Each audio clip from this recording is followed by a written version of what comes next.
Hey guys, welcome back to Mitza Creek Farm. I figured today is June 16th, so it would be a good day to do a mid-June garden update. I'm standing here in front of my perennial garden that I planted a couple of years ago. I showed you guys how I was doing that a few years ago. And last year we had it mulched super well. And as the summer went on, we would mow along this area, along the edging here, and the grass and the weeds, the tops of them, the seeds of them, would get blown in there, and they had a chance to take root, and I did not get it cleaned up. And so this was a big mess of weeds, and my plants were trying to come up. I had some tulips come up. My hostas came back, but I've just slowly been weeding it as I can and getting wood chips and mulch put down to try to keep it out. Because it has been so dry, I feel like it has prevented a lot of the weeds from coming back. But I have watered it really well. I water it really deep, like once a week. And if something can't survive with that, then it doesn't need to be in here. So these plants have all been established a year or two ago. I don't remember when I first did this. I want to say it was 2 years ago that I did. And the hostas are all from a couple years ago, the hydrangeas. But I did plant some new things in here. You can see there are cornflowers. And this is, I don't remember what that is. I'm not quite sure if it's going to come back. I forgot to water it and it got overheated. So I've just kind of been babying it and been watering it, and it does have some green on it, so we'll give it a go. Otherwise, I will take and put a coneflower there. I added my dianthus and delphinium that I had on my plant sale. And then I think there's a couple lupine in there. And then that is a sedum that I bought just to give. I eventually want to get that split up and put it in different bunches in here. Once it is established, so that'll be a year or two, but then I thought it would add good texture in here. That is a rugosa rose, and that is doing wonderful. The dogs trampled it over the winter, so I did not prune it back. I'm just letting it go, and I'm trying to kind of train it to go bush out again, so I'm pulling it over towards that trellis, but you can see that there's one underneath it there, and there's a little tiny one right there too, so it will bush back and everything. There's a white rugosa rose there. There's a pink one there, and I also have one, I think that one's white, I'm not 100% positive, right there, that I just planted because Lily's dog dug it up from a different area.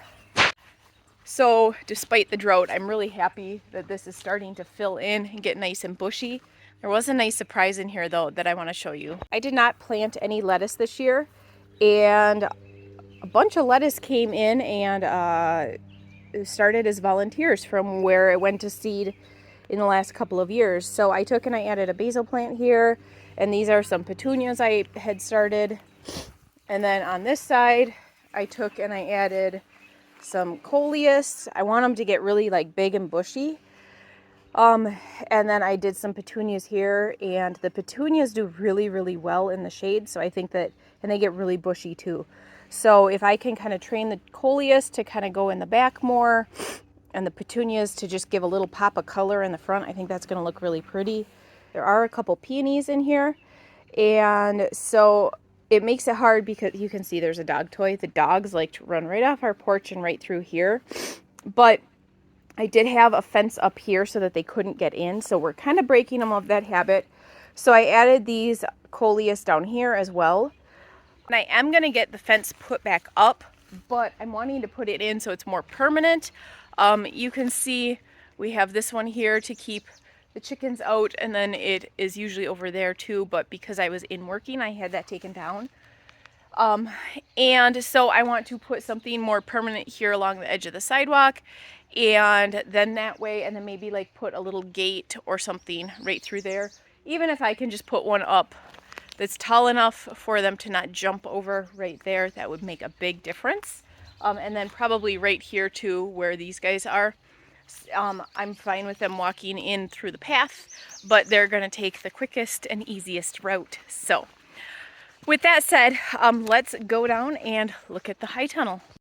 We'll make a pit stop here at Beck's Boat. This also gets a deep watering about once a week. You can see how dry everything else is.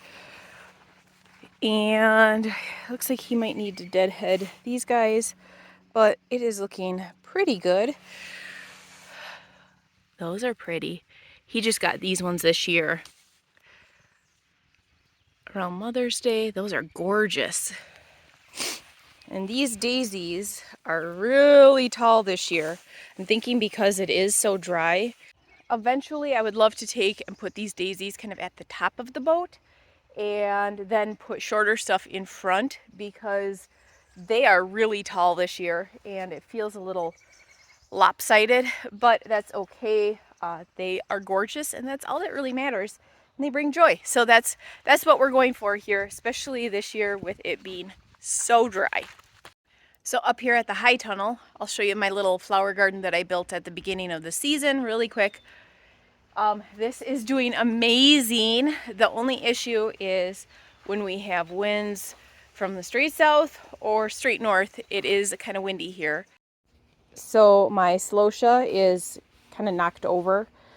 I'm just letting it be because I've tried like standing them up and staking them. I've tried stabilizing them against the back there, but whatever, I'm just letting them be. These are my petunias that I started from seed. Look how amazing and how big that plant is. That is crazy. I don't think I've seen petunia leaves this big. I've seen the hanging ones and the ones that you buy at a nursery, but I have not ever seen petunia, like an actual like petunia bush almost. I mean, they're big. I think those ones are going to be purple, but we will just have to see. These guys here are straw flowers. Here's some cone flowers, one there, and there's one over there. And then these are marigolds. I do have some bee balm, and then there was another plant in there that I had planted, and those are coming up okay. I almost think it's too shaded here for them, but look how green they are. This is like the healthiest of everything on this farm right now. So I am really happy with how that came out. I can't wait to expand it, but that just has to wait. I do still have plants for it. But here in the high tunnel, you can see I still have lots of plants in here. It's getting to be a lot less. Almost all the perennials are planted and almost all the pumpkins are planted. I just need to go back and put in zinnias and marigolds, and that will cut down on a lot of this. And then I need to go and fill in the bare spaces with basil and that kind of stuff. So we're getting to the end. But my mom came out the other day. She knew that I was kind of in a panic because I'm so far behind on everything. She came out and she helped me get this cleaned up, which is a huge weight off my chest because I get very overwhelmed when it gets really messy. And so she helped me organize in here and get things going. And then we were able to get the next rows of ground cover measured for vegetables, and we were able to get them started. Once I'm done planting everything, this is just going to be an open row. There's going to be beans here. You can see we planted peppers. I still have to add my drip irrigation, but that's going to be in a future video. I want to show how I set up my drip irrigation because I get asked a lot. So the peppers are getting a good soaking right now, and I'm going to turn that off in just a few minutes, and eventually I'm going to put a row of beans here. I'm hoping maybe even this evening I can do that. This is just going to be open space so that we can walk through here, have lots of room. We can get the four-wheeler in if we need to. And then this row is zucchini. So we have 3 round heirloom zucchinis, 3 white heirloom zucchinis, and then a dunja, which is a typical hybrid zucchini at the very end. Our peas are doing phenomenal. I eat off of that every single day. This is going to have the white ground cover like in between the tomatoes, so that's going to be there. Here we have cucumbers, and then the holes in front of it are going to be beans. And then here we're going to have 2 rows of the white ground cover, just so that weeds don't grow up. And then that way we have a nice wide space for harvesting, because these guys are going to be trellised, and so these guys are trellised. So I wanted to have it wider for good airflow, and also so that we can very easily get in here and pick without being overwhelmed by rows of stuff. And This is kind of the maximum that I want to grow for the foreseeable future for a garden. There's a few things here and there that I want to add, but I don't want to fill this whole high tunnel with garden right now because I just can't keep up with it. So now that these guys are nice and established, they're doing really good. You can see there's a line right there. That's actually drip tape. So the drip tape needs to be hooked up. And once I finish those peppers, then I will be able to hook up to the main line that is going to run from over there all the way to there. And the peppers will hook up to that. So once that is done, all of this will be on a timer, and I don't need to water with the hose. But until I'm able to get this up and running, everything gets watered with the hose right now. I was in here working on drip irrigation and all of that. You'll see me working on it on the pumpkins in I believe it's the next video. It might be the second video. I'm actually filming this after I film the other videos because I wanted to get this out as close to June 15th as possible because I want to try to have every 2 weeks a garden update. So I am gonna, today is Friday. This is gonna be Sunday's video, and then Tuesday and Thursday will be the videos that I filmed before this. And then after that, I'm gonna do how we set up our drip irrigation, and I'm gonna show you all the pieces I use and all of that kind of stuff. But over here, the tomatoes are doing awesome. Everything has bounced back from me not planting and letting them get way too dry and way too hot in here when we had that hot stretch. So even though they have not been watered in like 3 or 4 days, they are doing great. Everybody is happy. And you can see the drip line right there. So when the drip gets hooked up, these guys will be doing awesome.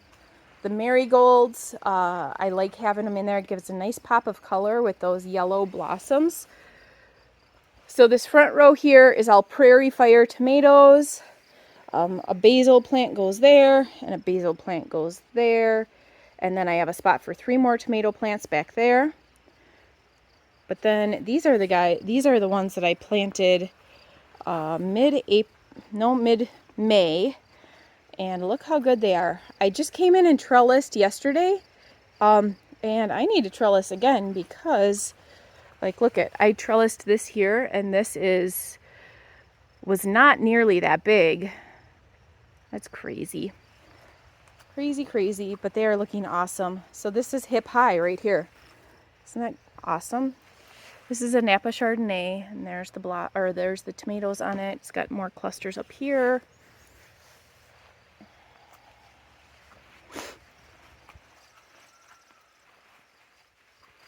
And this is a Paul Robeson. I actually bought this from a plant sale because I wanted to try it. I've never tried it. And so we'll see. Maybe this might be a good one in the future. My mortgage lifter bushes are really small. But these guys were, when I put them in, they were like this big. And there we go. They were like this big. They were super stunted, super unhealthy. They were the tomatoes that I wasn't, like, they were drastically smaller and really struggling before the plant sale. So I pulled them out and planted them, and I wasn't even sure if they would make it, and they are kicking butt. And then the rest down there are Amish paste.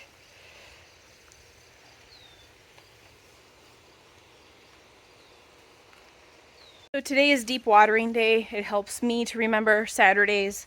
I try to do a deep water on the stuff here in the high tunnel, and then depending on the weather, obviously, it has been sunny and everything, so about Wednesday is when I try to do another watering. I don't try to do it as deep as I do on Saturdays, but it just in my mind helps me to be like, oh yeah, Wednesday, I'm in the routine, got to go down and water everything briefly.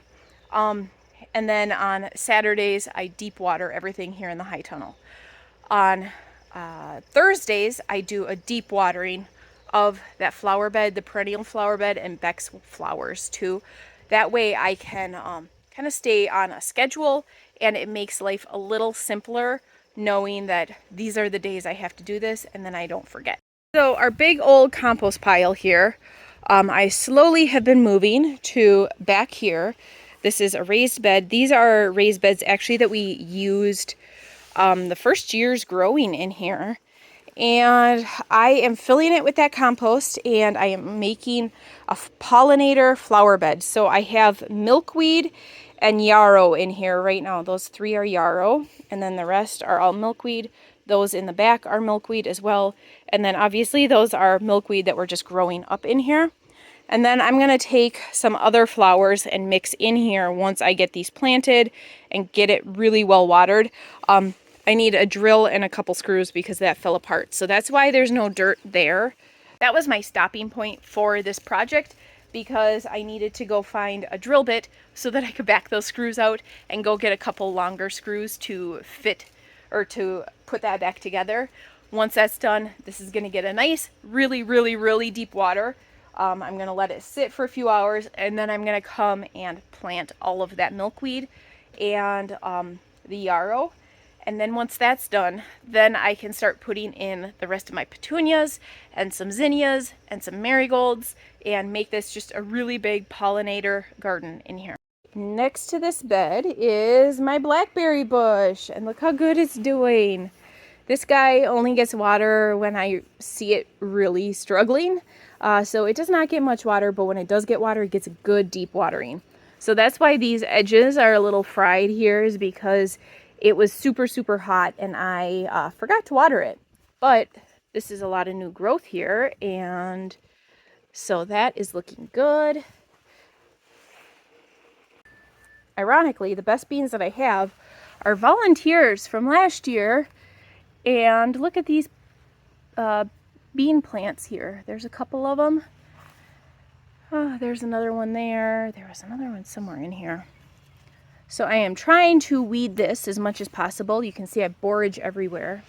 I am not planting borage in here ever again because it attracted a lot of aphids, it appeared, or at least aphids were all over it. But these are all volunteer from the seeds last year. So I'm going to eventually get these all out of here and put ground cover down here. I'm going to take the rest of the compost, spread it around because this is the area that we're resting, and then put ground cover on it. Then I might put like a sprinkler or something so that the ground can get moisture too. But that's probably a few weeks off realistically. That's once I get done planting the project for back here. But I have one more volunteer that I thought was so funny because it, I wasn't expecting to see this, and all of a sudden I thought, what was that on the ground? Little tiny marigold. How cute is that? I could just see the orange through the peas from over there. I thought, what is that? And I came over to look, and sure enough, we've got a little volunteer marigold. Looking awesome. It's like that big for reference. I think I have quite a few volunteer straw flowers in here too, because I had tons of straw flowers back here last year, but I don't know for sure. So I hopefully will be able to figure that out by the time I come in and weed. Otherwise, I'll just get those pulled up. I might see another marigold right here. Oh, yep, look at that. I just saw just the tiny bittest of orange. That's cool. This pea is ready to eat. So is this one. That'll be a good breakfast. So for my mid-June update, I am really happy with what we have done.